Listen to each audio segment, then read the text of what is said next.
Hello, in this video, we turn to the first principle.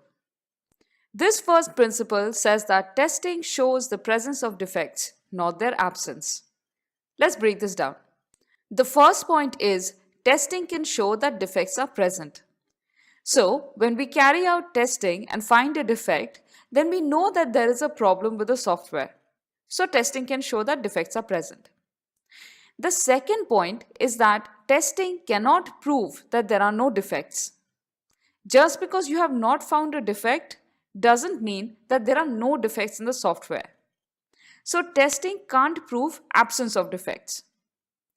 The final point is that testing reduces the probability of undiscovered defects.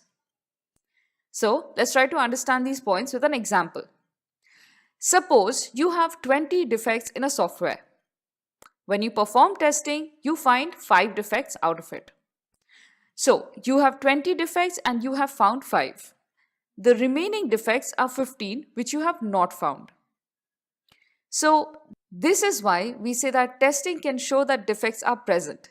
We found the 5, so we know for sure that there are at least 5 defects in the software. But we cannot prove that there are no defects in the software. We found 5 out of 20 defects, but there are still 15 left that we don't know about. So, we cannot prove that there are no defects left in the software. And finally, testing reduces the probability of undiscovered defects. How does that happen? Initially, we had 20 defects, but we found 5. So now only 15 are left. We have reduced the number of defects that the customer might find. So that was the first principle of testing.